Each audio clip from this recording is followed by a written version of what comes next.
మాజీ CM YCP అధినేత YS జగన్కు బిగ్ షాక్ తగిలింది. ఆయనతో సహా మరో 8 మంది వైసీపీ నేతలపైన కేసు నమోదైంది. గుంటూరు జిల్లా నల్లపాడు పోలీసులు కేసు నమోదు చేశారు.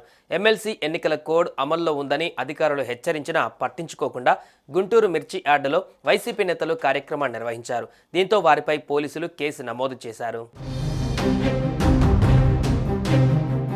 గుంటూరు మిర్చి యార్డు పర్యటన నేపథ్యంలో మాజీ సీఎం వైఎస్ జగన్పై పోలీసులు కేసులు నమోదు చేశారు.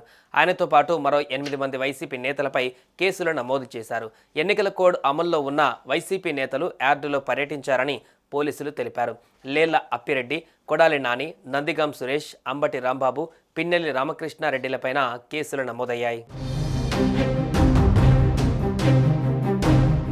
గుంటూరు మిర్చి యార్డు పర్యటనకు సంబంధించి జగన్మోహన్ రెడ్డి ఎమ్మెల్సీ ఎన్నికలకు కోడ్ ఆఫ్ కండక్ట్ అమల్లో ఉన్నప్పటికీ ఎన్నికల సంఘం గుంటూరు జిల్లా కలెక్టర్ పర్యటనకు వ్యతిరేకంగా ముందస్తు సూచనలు ఉన్నప్పటికీ జగన్ మిర్చి యార్డులోనే కార్యక్రమాన్ని కొనసాగించారు.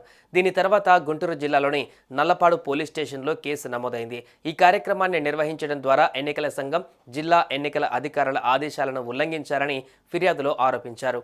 ఎన్నికల కోడ్ను అమలు చేయడాన్ని కుట్రగా వైసీపీ చెబుతోంది.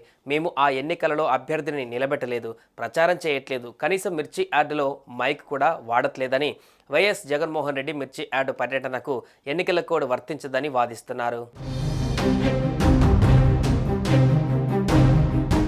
మిర్చి రైతులను పరామర్శించాలంటూ జగన్ గుంటూరు యార్డుకు వెళ్లారు. అక్కడ జగన్ పర్యటన కారణంగా భారీగా వాహనాలు నిలిచిపోయాయి. రోడ్డుపై వైఎస్ఆర్సీపీ నేతలు, కార్యకర్తల వాహనాలను నిలిపివేయడంతో రైతులు ఇబ్బంది పడ్డారు. మిర్చి యార్డులోకి సరుకు తెచ్చే వాహనాలతో పాటు పంటలు అమ్ముకునేందుకు వచ్చిన రైతులకు ఇబ్బందిగా మారింది. మిర్చి లోడ్ లారీలు, వ్యాన్లు రోడ్లపైనే నిలిచిపోయాయి. దీంతో కొద్దిసేపు వాహనాల రాకపోకలకు అంతరాయం కూడా ఏర్పడింది. ఈ క్రమంలో ఎమ్మెల్సీ ఎన్నికల కోడ్ ఉల్లంఘించినందుకు కేసు నమోదు చేశారు.